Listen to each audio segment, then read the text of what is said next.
What is up? This is your boy Asia. Go back at you again on 3 a.m. Thoughts. Alrighty, got my water. Let's go. Well, anyways, so today, I'm not sure if it's gonna be long. I'm not sure if it's gonna be short. We'll just have to play it by ear. But anyways, so I meant to actually make this video yesterday, but I say video, but podcast. Because if you're watching this on YouTube, you know what I'm talking about. You're watching the video right now, or you're probably listening to it in the background somewhere. I don't really care. The thing is, freaking, you're on YouTube, or you may be on Spotify listening to this. But anyway, let's get the ball rolling. So again, I wanted to make this yesterday, but the problem was I had some technical difficulties, and also I woke up like super freaking late yesterday. So I just didn't have a chance to do it. And two, even when I got home from work today, and I wanted to write, or I wanted to do this podcast, bruh, let me tell you. I did not realize how much I had to freaking write here. There's a lot of writing I had to do. They kind of condense my thoughts together, and they kind of say what I want to say. So anyways, let's just get to it. So 1 year later, a retrospective. A lot of things have happened in my life. Since my grandmother died, and let me tell you, a lot has happened. A lot of character development, a lot of growth, a lot of change, and a lot of updates, to say the least. Well, anyway, so let's just get to it. So a year ago, my grandmother, she was having some difficulties with her open heart surgery. One thing led to another, and she ended up dying because a lot of blood ended up getting into her lungs, and well, the rest is history. It surely was an event. Let me tell you that. That from the moment that my dad told me, because he was on the phone with the doctor, and the moment that he told me that she passed, dude, I felt like immense emptiness. I had no idea what to do. I had no idea what to say. I just broke down. Everything just completely shut down. I can't. I don't think there's any way I could actually recreate that feeling unless someone else who I love dearly dies. I don't even want to think about that, because believe me, man, so my granny, bro, man,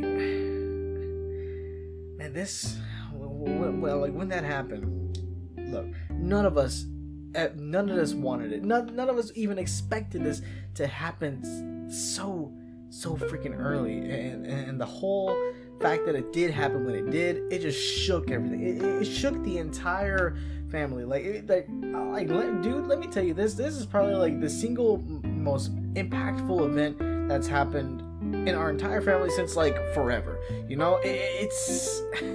It's not something to take lightly, and it's not just because it's someone who's near and dear to our hearts, who's been there for us for many years, or even if it wasn't for many years, because for many years she was kind of on a run and stuff like that. But the fact that the few years that we had with her were just that impactful, that those 6 years just kind of made up for the fact that she was just, it's kind of those 6 years, man, they felt like decades, in the sense that we just had this newfound bond that we just never had with her before then, and then for it to kind of get cut short when it did. I don't even know how to put it into words, man. But the point is, nothing was the same since then. Absolutely nothing. So before the event happened. Because again, this is a retrospective, but they kind of set up what I want to say here. I'm gonna go a little bit before, a couple years before that happened. She died November 17th, 2020. So let's go back a couple years, 2018. So in my life, that year, very, very significant to me. You know, I was going through a lot of changes, you know, kind of growing up and kind of growing out of that high school kind of mentality that I've been trying to hold on to also desperately, while also trying to embrace the change that was going on, you know, as I, you know, continue to work, as I continue to talk to people, and as I continue to just kind of, you know, grow as an adult in this, you know, new life that I was embracing. And because of my own failure to try to like hold these two worlds together, I fell into a deep depression. I was like, you know, I was telling God, I don't know what I'm gonna do. Like, I don't even know how to live anymore.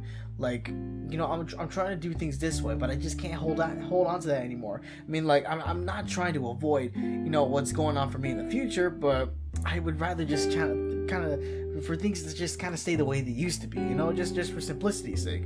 But obviously, in this life, you know, if you want growth, if you want change, like if you want growth, if you want character development, change has to happen. And you know, so in that year, like even as I was going through that depression, you know, God introduced me to a whole different, a whole plethora of things. One of those things being just introducing me to different perspectives via music and the co-workers that I worked with. Now, back in the day, you know, I worked with a whole bunch of different co-workers, you know, all kinds of different backgrounds, all kinds of different what do you call it? All kinds of, well, they all had their own, like, minds of their own. They had their own perspectives, you know. So just talking with them and just conversating, kind of fellowshipping with them, you know, I learned to kind of have a different viewpoint on certain things in life. Again, they didn't necessarily influence me to kind of think the way they do. No, I'm pretty headstrong in my own mindset. But the thing is that the whole fact that I got introducing these different perspectives, and even in the music that they listen to, that they would be blasting into the speakers in the back room, like,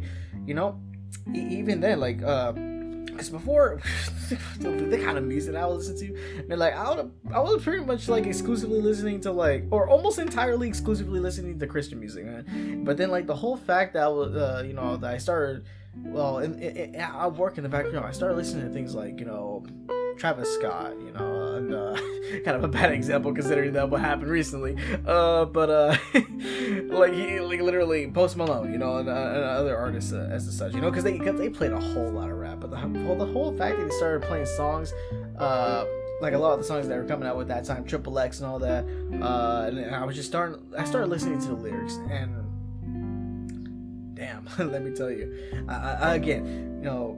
And I know I know God didn't just put this, you know, ambiance around me, you know, just to like kind of fill the room, not just to kind of just listen to or enjoy the freaking great beats or whatever. No, not like, you know, because most of the time, you know, I try to avoid the music, but then at the same time, you know, it would capture me in a way, and I don't think that was a mistake. You know, I don't think that was just because I don't think that was just based on my own interest alone. I believe that there was a purpose for me, you know, kind of sinking into, you know, things I was hearing being said.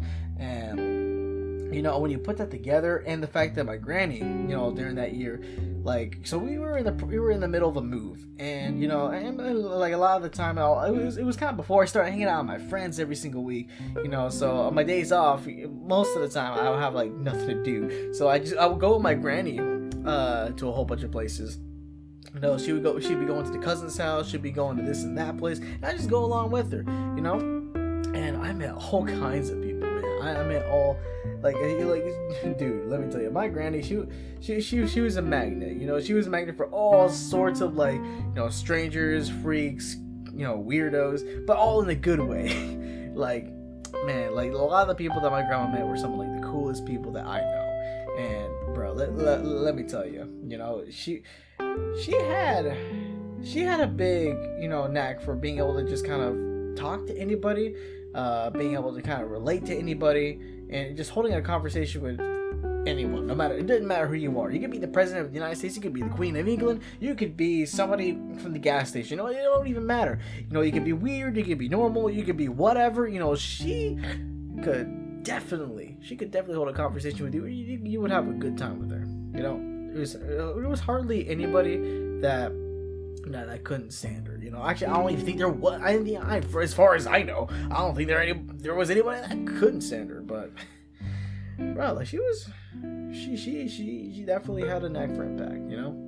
And you know, and again, talking about all those kinds of people, you know, I just gained on a different perspectives from different people, you know, how other people view the world and stuff like that. And that just got me thinking, okay, so they see the way they see things, you know, the way they experience things, you know, it goes this way, and I'm over here doing my own thing.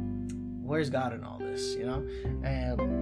And so again, you know, so I started looking at my life from many different angles. Again, because of the fact that I'd be interacting with all these different kinds of people, I learned to live life through different kinds of angles, different kinds of senses, if that even makes any sense. But like in many different ways, you know, I started looking at my life in many different ways, and not just the Christian kind. But I started looking at myself, you know, not necessarily how other people see me, but how I see other people. Because before, I kind of just saw them as, okay, you know, it's just another person, they're just doing their own thing. But no, like now, because of the way my grandmother, you know, of the way she would be able to look at people and the way she would be able to just easily interact with them, you know, that kind of got me thinking, why don't I just, you know, get to know people? You know, why don't I just kind of, you know, figure out who they were, you know, figure out why they do the things they do, why they believe in the things they believe, and why they see the things they see. You know,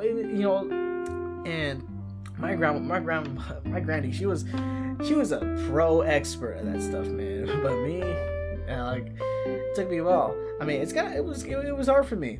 Like, it's still hard for me. Come on, man. I'm an introverted dude, man. Like, it's, you know, but once you get the ebb and flow of it, and once you start talking to people of, you know, different backgrounds and stuff, you start getting to know them, you start gaining their perspective, and then you slowly start, you know, like revealing yours. And I slowly reveal mine because, you know, if I just kind of let it all out right away, it probably might be, they'll probably be like, oh, no, we don't want no part of you. But you know, I just try to, like, slowly and steadily let it naturally come into conversation and be like, hey, you know, I believe in this, you know, and I believe, you know, and this is where I believe I'm going, and this is where I'm going to go. You know, this is how I'm going to do things. And even if they don't turn out the way I think they are, I mean, hey, you know, God's always he's got me, you know, he's got this.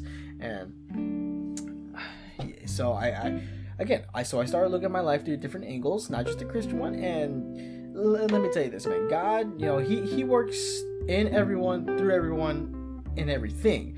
You know, so everything eventually just comes together. You know, Romans 8:28. Because God works everything together, it'll flow together to work for everyone's good, for His good, really. But His good is our good too.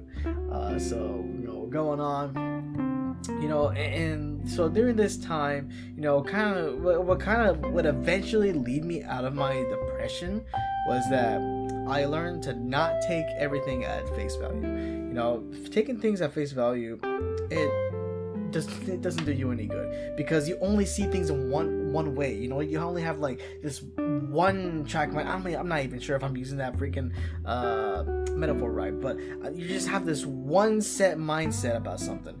And, you know, dude, God doesn't see something as, you know, as one thing. You know, he looks all around. He knows all the details. He knows everything 360, man. And that's how we gotta be. You know, we gotta have that open mind. And, like, when we see something, don't take it at face value. Don't just see it in one way. You gotta open your mind up. You know, you gotta take a look at the different angles, different perspectives. You know, okay, so I see this is going on in my life. You know, okay, well, what's next? You know, what am I gonna do next? How can I approach this? How can I approach this differently? You know, how can I, you know, how can I, you know, fix this problem? How can I, you know, overcome this situation? What can I do here that I haven't done before?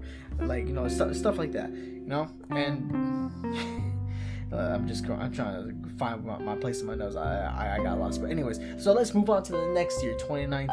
So this is the year where I would get into anime. Now, so here's the thing about me and anime. You know, when I look at it, it's not just for entertainment. I mean, to be fair, I mean that stuff is like super entertaining. Like I love the hell out of it, man. It's like super fun to watch. Like I've seen so many of them. But the thing is that I don't watch them for just entertainment. At first, I kind of did, but but the author, when I watch them, I really just look and listen for the author's message within the storylines.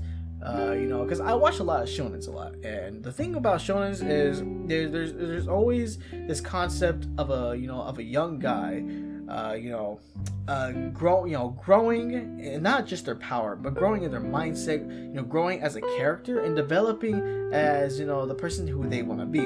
And again, it sounds like a simple concept. It's portrayed in all kinds of different other media, but for some reason with with anime, it kind of like it really struck a tune with me. It really it really caught my grip, and one of the biggest things was how the author's messages of growth, strength, and character development, and the choices that the main characters would make would grow them to become who they want to be. And and it all started with My Hero Academia, just seeing how that turned out.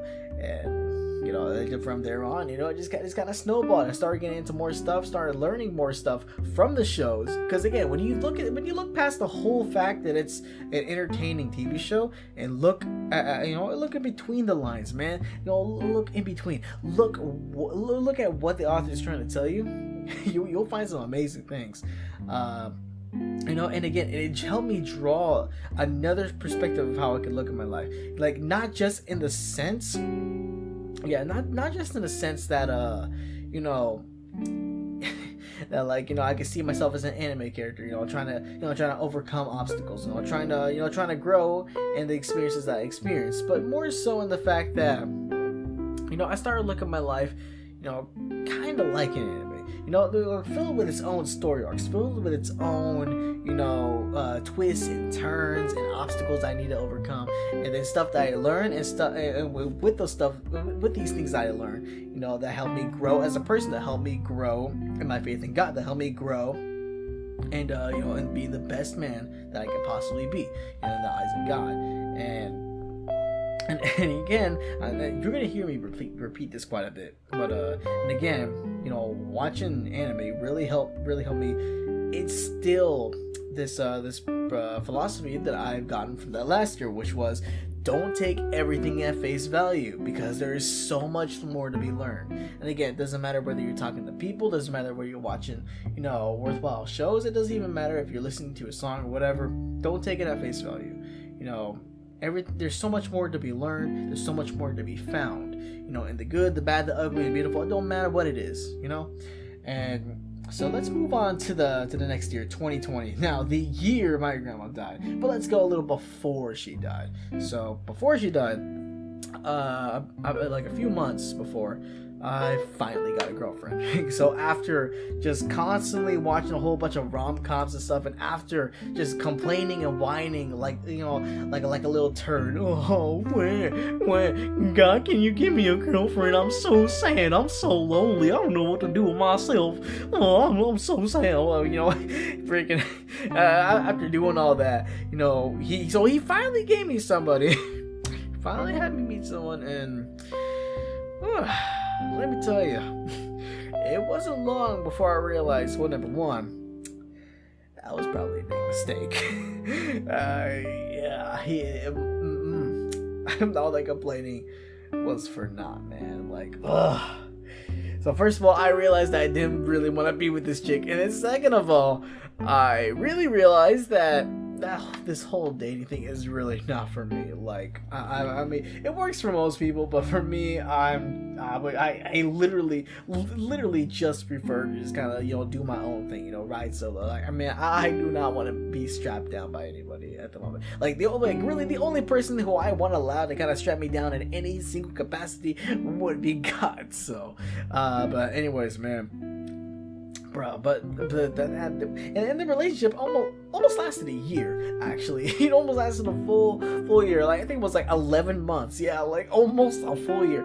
But the thing was, and during that time, yeah, for me, I was kind of on and off. Not with the relationship itself, but more so Do I want to continue doing this? And even when I've lost, kind of that romantic interest in her, I've learned in this relationship that, when you make a commitment, you gotta commit to it. Because you made this decision, and again, and from the years past and from the year going onwards, I learned this big theme where we're free to make our own choices, and you can make your own decisions, draw your own conclusions, shape your own examples. But the thing is that whatever you do, you gotta take full responsibility from it. And for one, I completely believe in the freedom of choice, but not freedom from consequence. Whatever you choose to do, good, bad, big, small, it don't matter. Whatever you choose to decide to do with your life, you gotta take full responsibility for it. You gotta take on all the consequences. Again, doesn't matter if they're good or bad. It don't matter. You gotta take on all the consequences. Because if you don't, then, bro, like what kind of person are you? What does that say about you? What does that say about about how you take on commitments? What does that say about you when it comes to being genuine about things?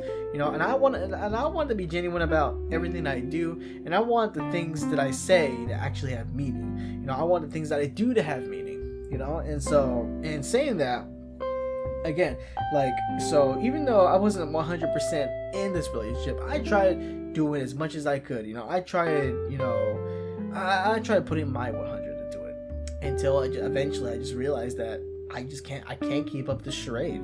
I've dug myself in a hole, and I cannot just allow myself, I cannot allow myself to just continue dragging this hole that's going to lead nowhere, or drag her along with me. Bro, that's just not right, man. So, later on, we broke up, but more on that later.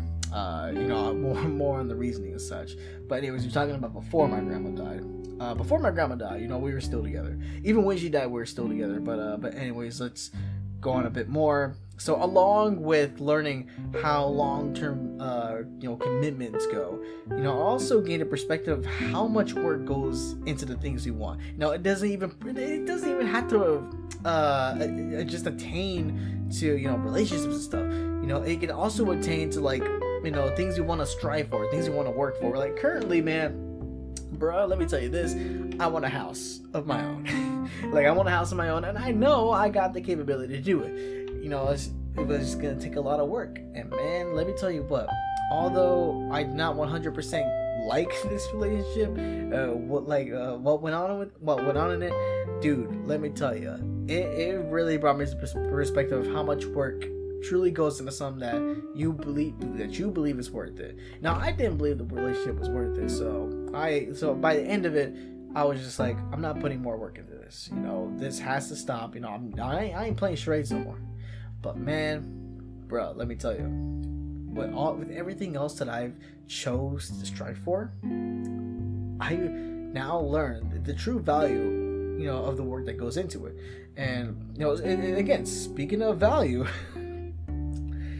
don't take anything at face value, because there's so much more to be found. So literally before God introduced me to this girl, literally I took relationships at face value. I was just I want to be happy with someone. I always want to kiss somebody. I want to freaking hug somebody, all that kind of stuff. But bruh, it's so much more than that. When you're trying to have a relationship with someone, it's more than just those ooey gooey happy feelings. There's a lot of stuff, a lot more stuff there to explore.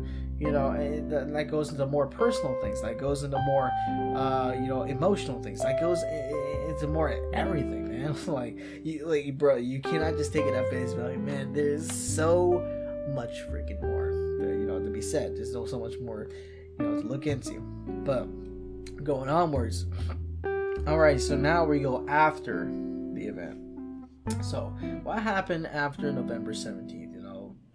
Freaking 1 year ago today onward, because today, as I'm recording this, it is the 18th. But so, bruh, let me tell you this: losing my granny was the absolute worst thing that's happened to me. Yet at the same time, it was a very crucial turning point. Very crucial. And just kind of looking back at all the things that Granny did with her life, all the things that she showed me, and even all the things that I wasn't necessarily there for, but she told us about. Like, you know, it's inspiring. You know, it inspired me to do this. Like the day she died onward. You know, and actually like a couple of days whenever I finally put myself back together, and I finally started. You know, I finally started. You know, just kind of. What's the word? You know, I'm trying to think of the word. I know it starts with an R, has an E and a C, but I'm gonna say a completely different word. Rendezvous. My mind completely rendezvoused back to a point to where, you know, to where I just kind of gathered all my thoughts together, gathered all my emotions, gathered everything back together, and so I just looked back at all that Granny did with her life. And it inspired me to do the same with mine. You know, she went out and talked to so many people. You know, she talked to, you know, she talked to a whole lot of people. She touched a lot of lives, and hell, for a lot of them too, she changed a lot of their lives. And I thought, you know, I may not be able to do exactly the same, but I know God can lead me to do something like the same. You know, again, He calls for all of us. You know, the spread love around, the spread His word around, the spread, you know, the love of Christ around. And I know she definitely did that, because believe me, when I made the flyer for her funeral, bruh, I didn't know she knew so many folks, man.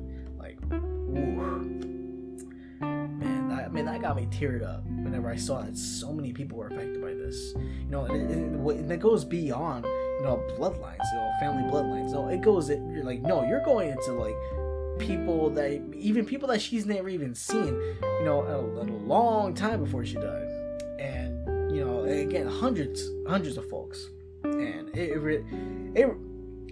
really got me. But it also at the same time it inspired me. It inspired me to, you know, to kind of, you know, go in her footsteps in a way. You know, again, obviously for a lot of obvious reasons, you know, I can't exactly go in her footsteps. I mean, come on, though, that was her story, and God has set for me a different story, but with a similar plot line.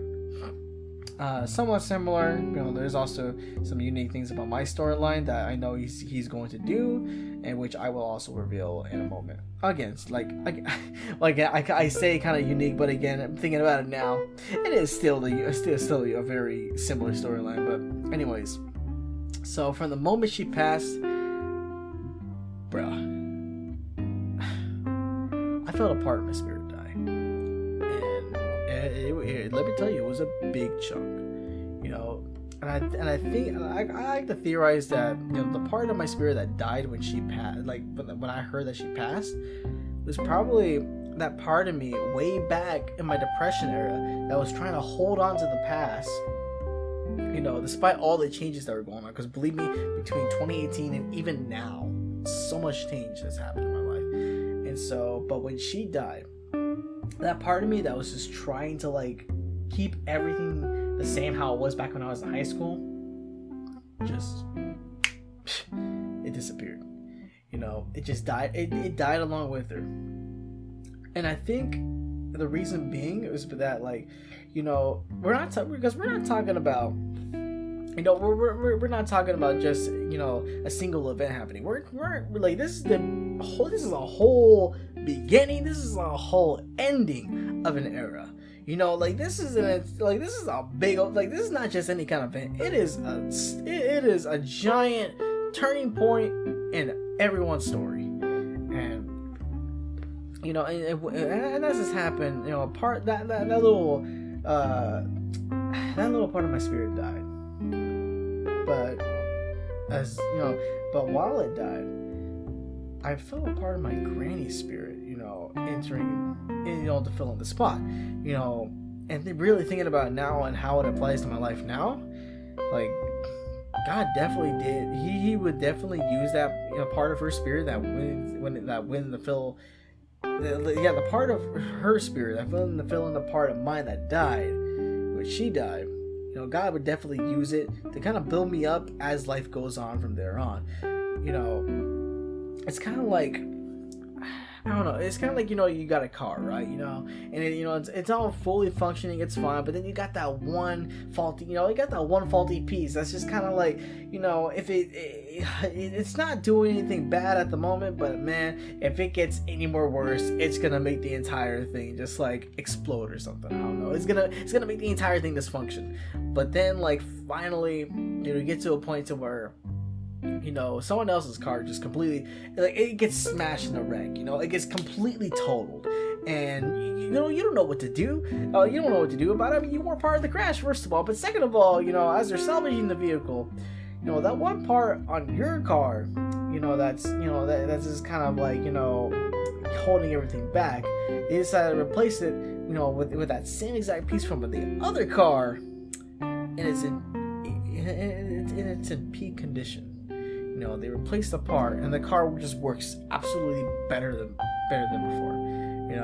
Again, that's the best example I can come up with right now. I'm kind of tired right now because it's like, dude, it's like noon 30, and I wanted to make this podcast a couple of hours ago, but I was just trying to like write down my thoughts and stuff like that. But anyways, moving on. So again, part of her spirit coming to mind. And again, that part of her spirit would definitely help me in my spiritual development. And again, in this whole situation, I'm gonna say it again. I learned not to take things at face value because there's so much to be found. And whenever I say that, in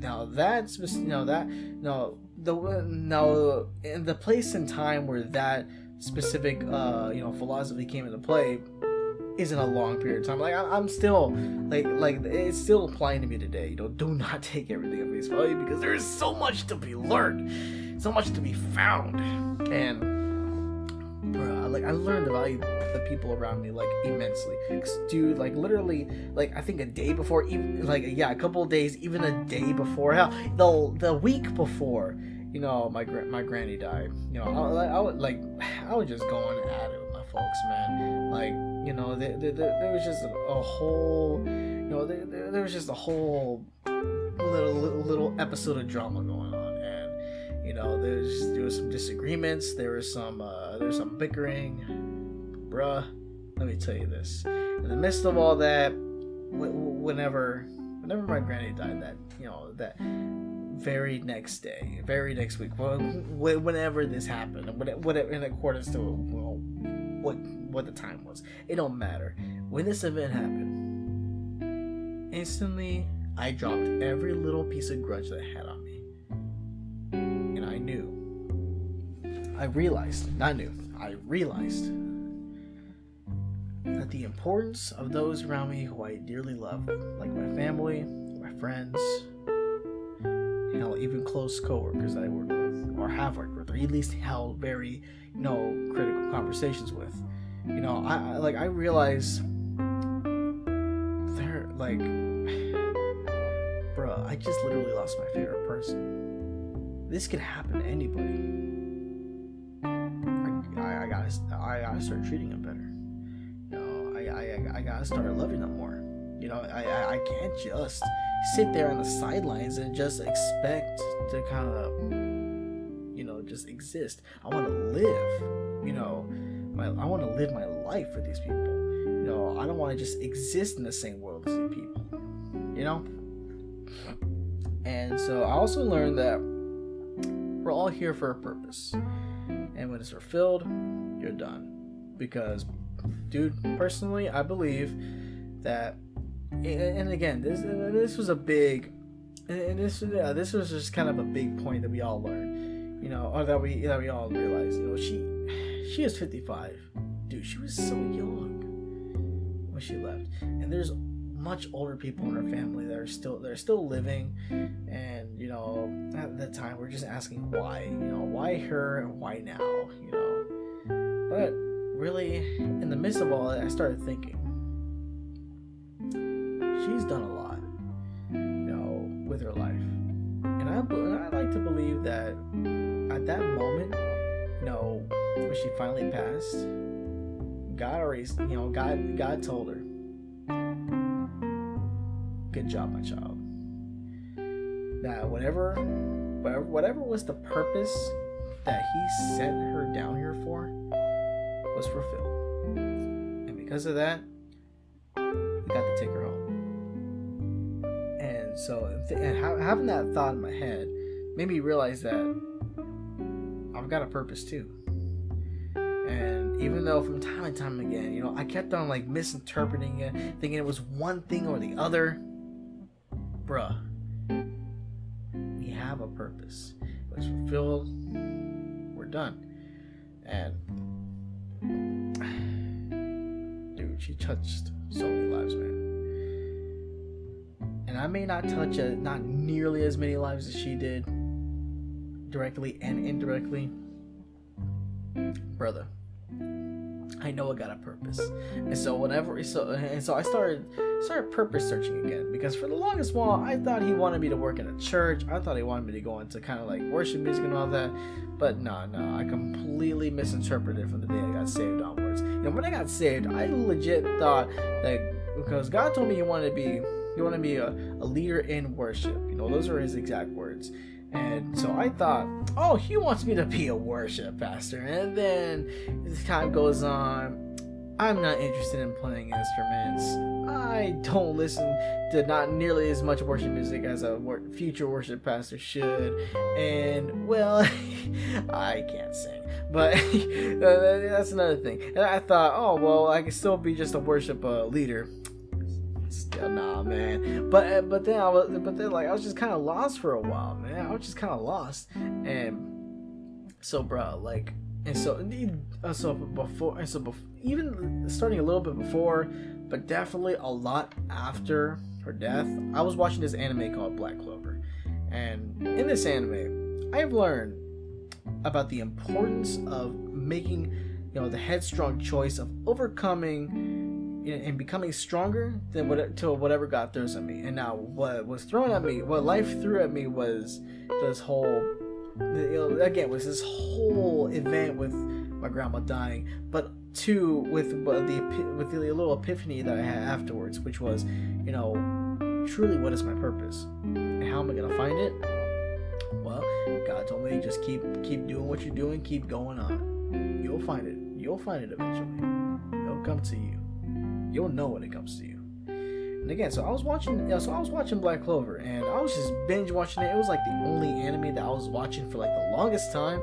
And bro, let me tell you, there's a strong reason why that's my second favorite anime of all time. And if it weren't for my number one being just so awesome, it would be my number one. Because, like, dude, watching that show, like, it not only inspired me, it drove me. And I knew God meant for me to watch this anime, not because it was entertaining and not because the fighting scenes were cool and all that. Not even because the main character reminded me a lot of me, but it was more so because I've learned so much from here. Again, I learned the importance of being headstrong in all the choices that you make, about, you know, overcoming and being stronger, and becoming stronger than all that comes your way, and to like not, you know, if you're gonna complain, stop complaining and just do it. You got a mission, don't sit around, go do it. You know, and if you know, and more importantly, you know, if you ever want to see change, you can't just want to do it. You can't just have notability. You can't just have, you know, the skill to do it. You gotta have results. You know, you gotta produce results. You know, you gotta, you know, if you want some, you gotta get it. You gotta work for it. You know, you gotta keep on going on. And again, that and a whole bunch of other different messages that I got from this anime, all just put together, it drove me. You know, it drove me to grow my faith in God. It drove me to be a better man. It drove me to be a better person, the definitive person that God wanted me to be. And bro, let me tell you, as I looked on all the events of my life, I started again, like I said earlier, I really started looking at my life like an anime. Like freaking, I'm over here, like I'm imagining manga panels left and right. I'm imagining flashbacks. I'm imagining that was a weak burp. But anyways, I was imagining how everything, everything from the beginning onward has, kind of flowed and knitted itself together to kind of bring me into this position where I'm at now. Again, like a show, like an anime, like a whatever, man. Very significant. Very, very intricate. And life is full of story arcs. It's full of character development, and it holds a lot of important plot points that drives the main character. That main character in my life, being myself, forward. Important plot points that gives me that drive. And again, like when my granny died, and I felt that part of her spirit enter in mine as my part of my spirit died. That was an important plot point. I may not have wanted it to happen, but it was because it happened, something really grand and important happened. And sometimes that's how life has to go. If God wants to drive us to just kind of pursue on to our purposes, stuff has to happen. As they say all the time, life can be a 4-letter word, but you don't have to let it continue being one. You gotta trust in the higher power. Just keep you going. Just keep you stronger, man. Now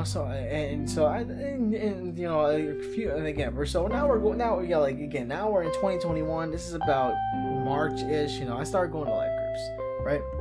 I started going to the life groups at my parents' church. And bro, let me tell you, man, I met a bunch of interesting people. Met some cool folk, man. Like even now, I'm still going to life groups. Man, I met a whole bunch of cool people.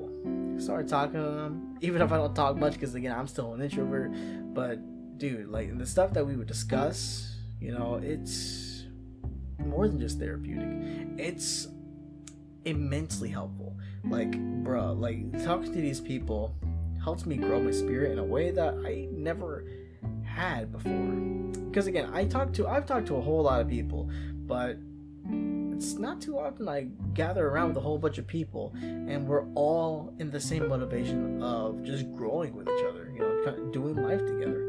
And again, I do life together with a whole bunch of people all the time, especially my small group of friends. But man, with these life groups though, like we're not just doing life together. We're trying to grow in life together. And again, my small group, my small group of friends, we do that too. But man, with these small groups though, it's on a different level. I may not be close to these people as I am with my friends group, but dude, like the spiritual impact is huge. Like I'm talking huge, dude. And so leading up with all these, with all these life groups, dude, I started going to Freedom Weekend. And, it's this thing that it's this retreat that my parents' church, does, 2 times a year. Well, technically 4, but 2 times for each gender. But dude, I can't reveal everything that's gone on there, but dude, I can say this.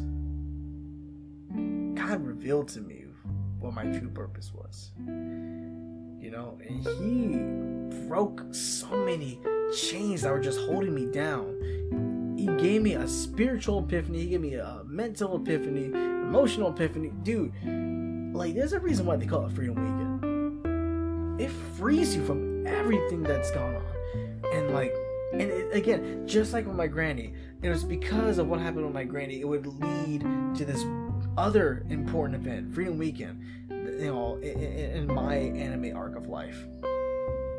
Dude, God revealed to me my true purpose, and that true purpose is to be a spiritual father, a leader in worship.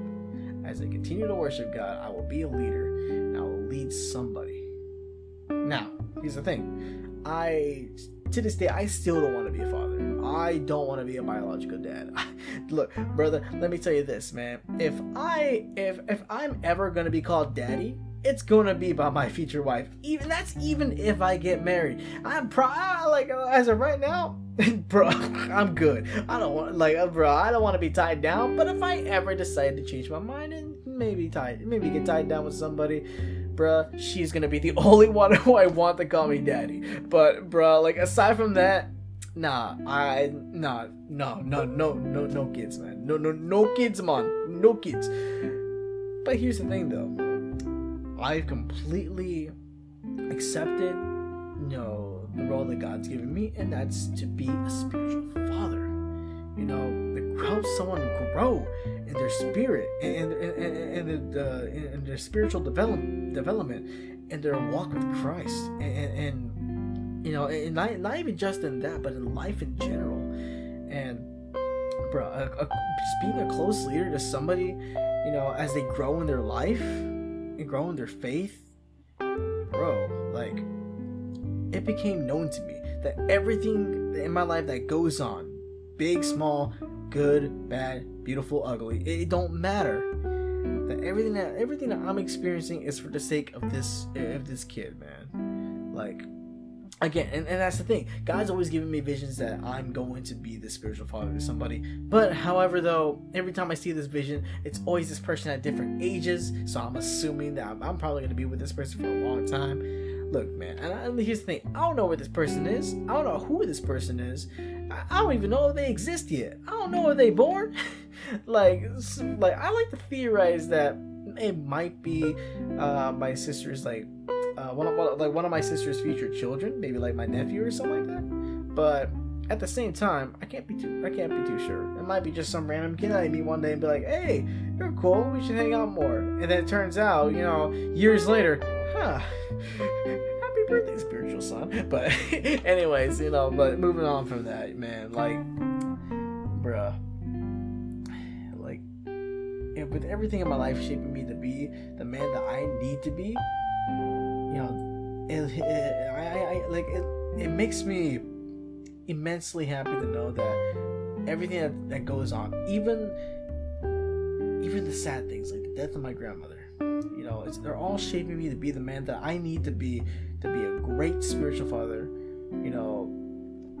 to this one kid. And with all the different perspectives that I've learned along the way with her, and even afterwards, because of how she inspired me to start, continue talking to all different kinds of people from all different kinds of walks and all different kinds of perspectives. With anime, dude, it led me to kind of start thinking in many different ways. Like, bro, like let me tell you this, man. I do not have the same thinking process as my parents, as a lot of people I work with.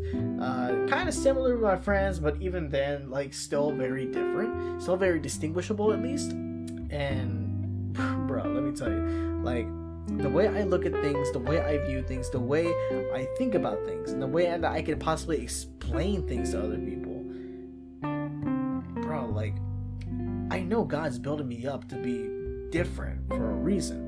And it's probably because whoever this kid is, God's got an even bigger plan for him. And he doesn't need him to be your run-of-the-mill kid. He needs him to be something different. Something real different. Bro, just thinking about it now, I can be, he could be my Peter Parker and I'll be his Tony Stark. I could be his Piccolo. He could be my Goku. He could be freaking what else? Like, I could be his All Might. He could be my Deku. It'd be kind of like that thing. It's really exciting to it's really exciting to think about. But moving on from that, bro, Freedom Weekend, it just, along with helping me figure out my true purpose in life, dude. I tell you, man, when it breaks those chains, man, when it breaks the chains that just grip upon your soul, dude, I broke free from apathy, man. Apathy that was just caused by just years of just burying everything inside. From my Great Depression back in 2018 onward, I just learned to kind of just bury things aside and just kind of like keep a straight face, keep a strong face, just keep on going, saying stuff like, "Bro, what are you crying about? You got a good life going on here. there's so many other people out there with real problems, with even worse lives than you. You shouldn't be crying right now. You shouldn't be, feeling sad right now. You gotta keep on going. Be a man. And just having that kind of mentality going on all the way up to this retreat, and then I finally just get free. And again, with all this negativity building up, it led me to this position where I just kind of stopped caring about everyone and everything. I became very indifferent to things, which again, let me tell you, apathy, you do not want apathy. It's bad for the soul. It's bad for your heart. It's bad for everything, man. Horrible for relationships as well. But dude, that chain was broken at Freedom Weekend because I was saved from those chains. I started giving a damn about things again. Like, I grew a stronger relationship with God and my family. Like, stronger. Like, and again, it was because of what happened with my granny. That this could happen. And again, dude, to this day, she's still blessing me. She's still blessing everybody. Like, bruh, with all the things that go on, one thing leading to another, it's amazing, man. It is, dude, it's freaky in the best way possible. But, as life goes on, there's still, shaky things will still happen. Like, I think about a month after, after Freedom Weekend, again, I was just kind of going through the motions at work and stuff, and I got into a little fight with God, and it was not a pretty fight. It was only a week-long fight, but it was not a pretty fight. And I made an entire other podcast about this. So if you want to listen to it, you can go search for that one. If you don't know the name of it, it's called Theocast. Battling with God. It has a picture of me holding a cross. And I'm like, oh, that's a better burp. But anyways, yeah. If you want to look for it, it's called Theocast, Battling with God. You either look for it on YouTube or you look for it on Spotify, whatever you listen to this on. If you're listening to it on Facebook, then just look up XFLiX-3M Thoughts on YouTube. But okay, that's enough self-promoting. I still got a little bit I want to talk about here. I've lost my place in my notes. Broke free from my apathy. I grew a stronger relationship with God and family. I got into a fight with God, and then I learned. There we go. Okay, so that's pretty good. So, in this fight with God, I'm not gonna go into detail because again, that's an entire podcast within itself that I've already made. So, going on. Basically, at the end of it, I've learned, first of all, to humble myself. Because he told me, who the F do you think you are? As I was arguing with him about something. And so, which made me realize, okay, I am not this big shot. Who am I to tell God what to do? I mean, come on, he's God. I'm just a creation, man. But another thing on top of that I've learned is to not deny him in any way. And again, just give it some context. I thought, because again, and this was back before I broke up with my ex. Like, actually, this was leading up to that point. Like, I legit thought that, why would he help me with that? Why would he help me go and break up with my girlfriend, man? Like, why? Why would he help me with that? He's got a commitment. He's not gonna do it for me. Like, I'm just stuck here. Unless I break out myself, I have to rely on myself.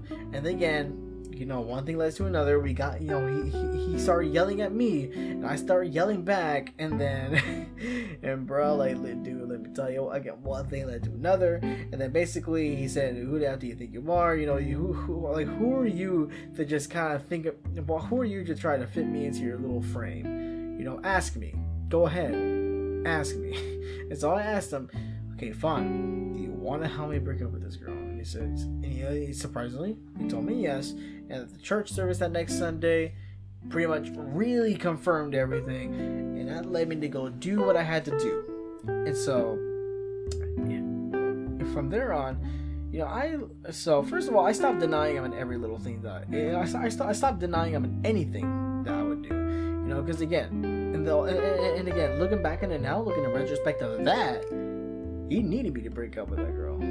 Again, he may be the guy of commitments and stuff, but if something's not good for you, he's gonna point it out to you, and from there on, again, they're in my whole argument with him. I was just calling him, okay, whatever, big boss man. I was just saying that out of spite, but now I call him my boss man because it's legit who he is to me. He's my boss, as well as being my father. He's also my boss, my taskmaster. Whatever he says, I go do. That's just the way it works, man. I am his loyal worker. He is my trusty boss. Man, try finding anybody else that's gonna freaking say that about their boss. But anyways, so along with that sermon that happened that one Sunday, I found out about the importance of keeping negativity out of my life. And dude, let me tell you what. Think about my girl, as well as just being bat poop crazy, bruh. She was just negativity run amok. Dude, every single day with her, just negativity this and whining about that, complaining about everything. And then I would try, to help her out, be like, hey, how about don't think of it this way, and I even try to help her with things. I'll be like, hey, come on, let's just do this together. If this is not working out for you, I'll help you. Let's go try to remedy the situation. Now she'd be like, no. It's like she wanted to stay in that victim mentality. And bro, after watching Black Clover and after watching everything that God has done for me, since after my granny's death, I cannot associate, I cannot stick myself with somebody who just has this victim mentality, And so, again, just everything leading up to each other, I finally broke up with her, bro, because honestly, I was kind of keeping her back from whatever she needed to do, and just while she was really holding me back, so I decided, you know what, this has to end. I can't have you in my life, and you don't need me in my life. So you don't need me in your life. So let's just go our separate ways, and let's just live life. Trust in God. Care about you still.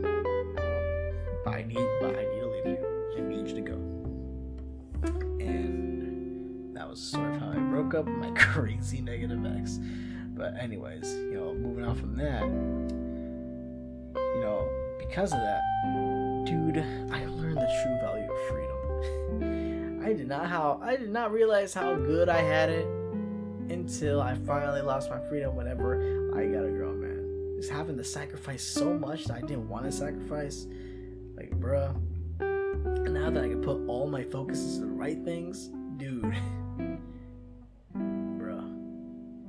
I feel so free still. Even still, almost 6 months in, and I still feel freaking free.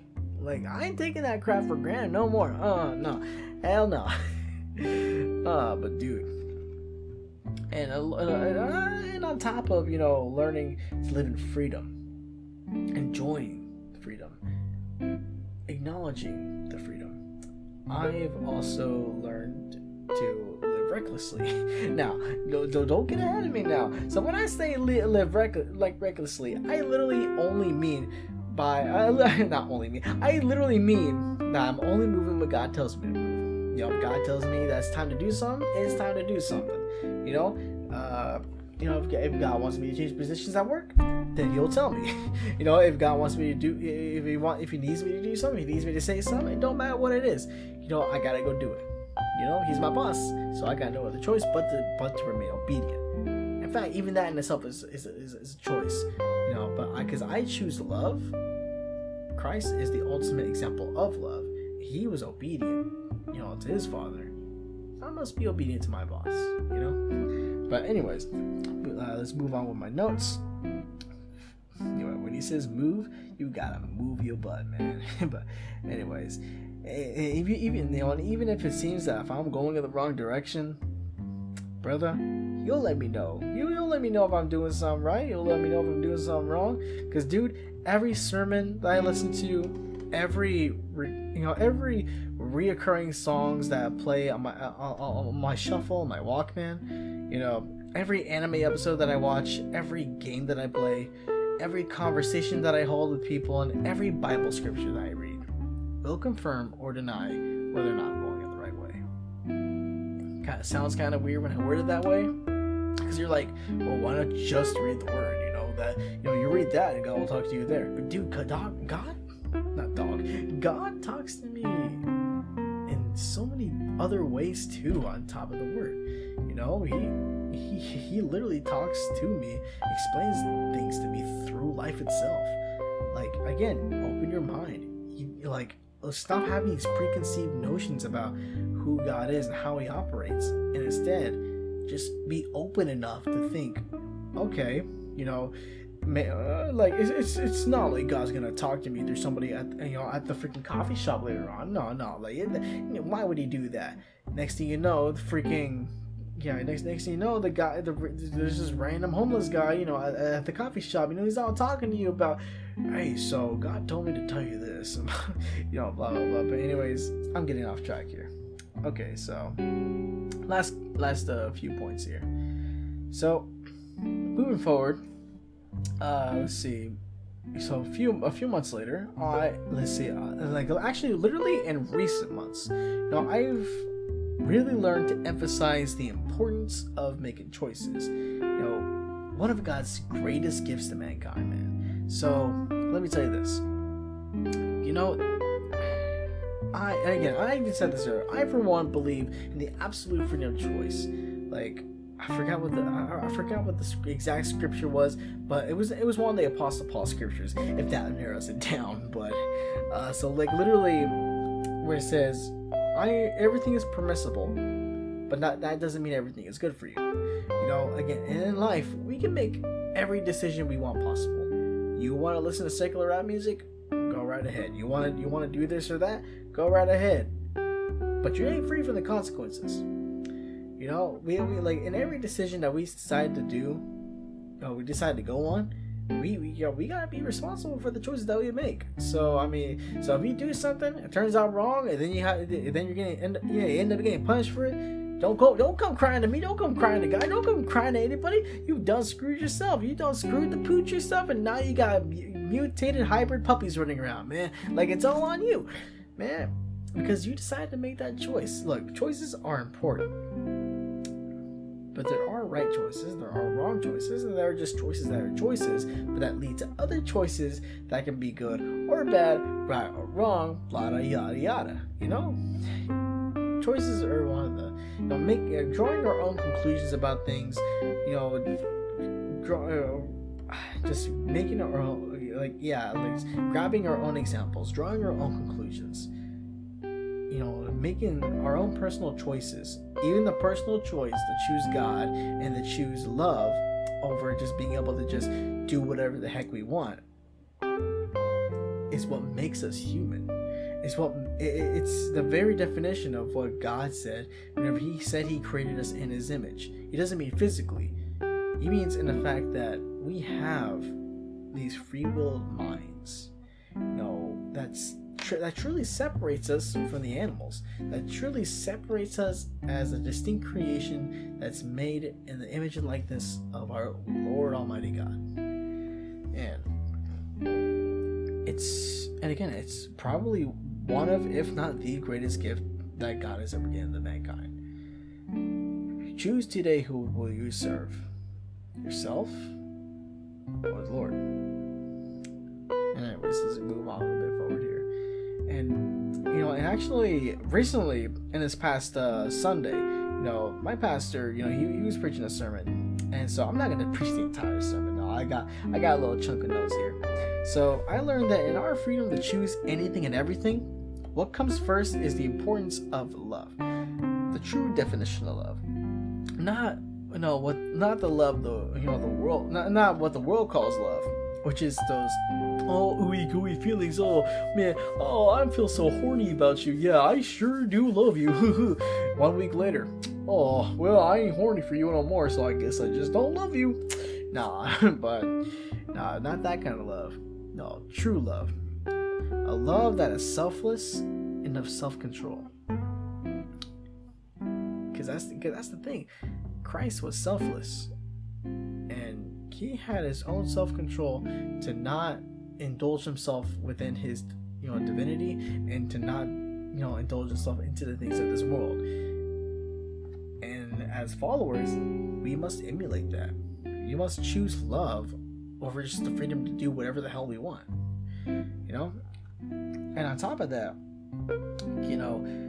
at the top of choosing love over just the freedom to do anything, you gotta stay true in remembering the reason why you do the things you do.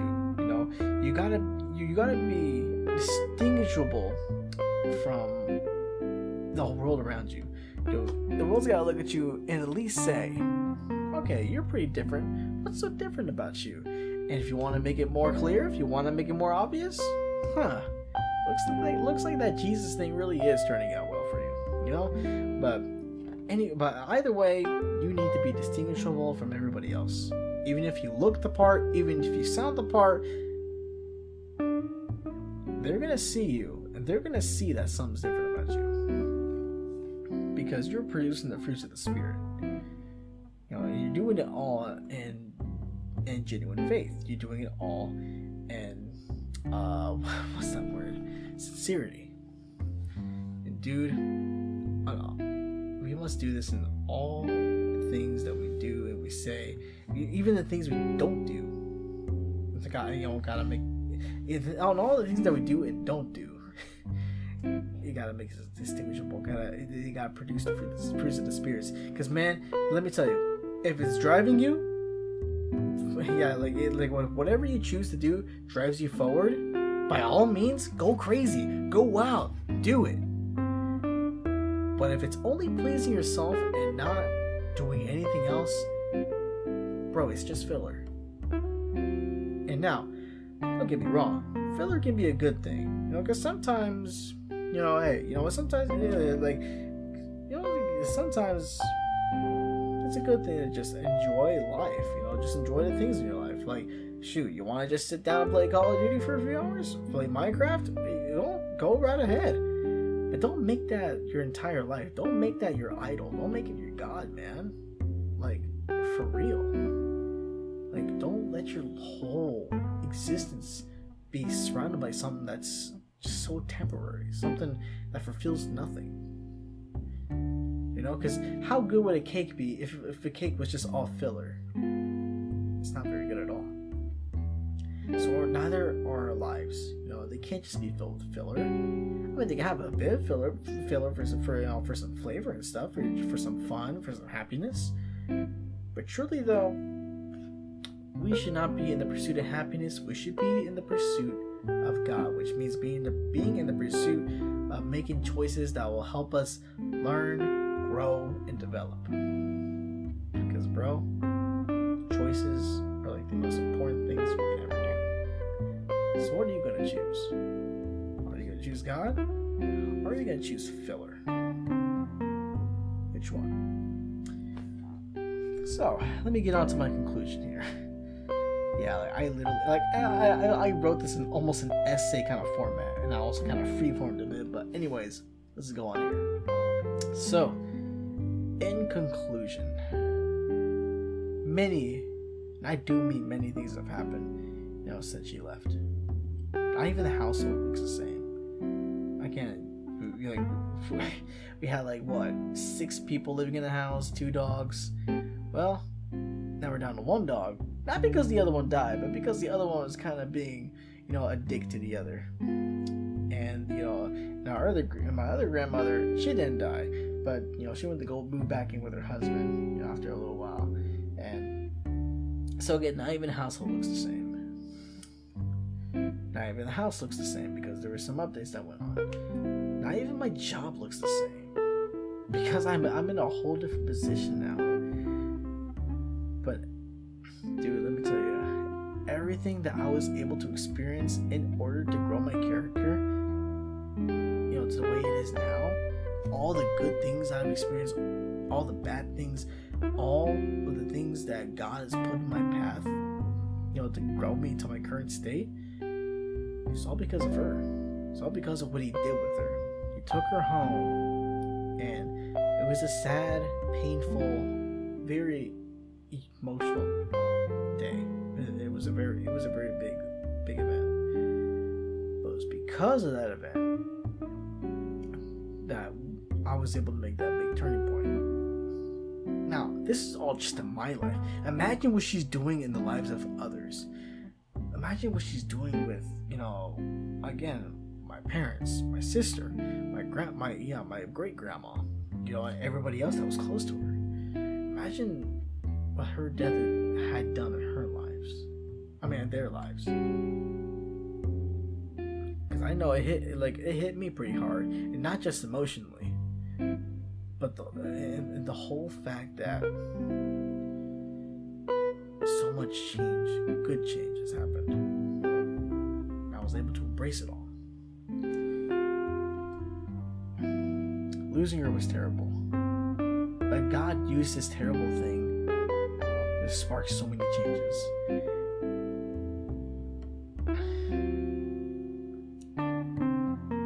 Bro, she was my favorite person. She understood me better than anybody else, and I just vibed with her really, really well. But now that she's gone, it still hurts. Even a full year later, it still hurts. But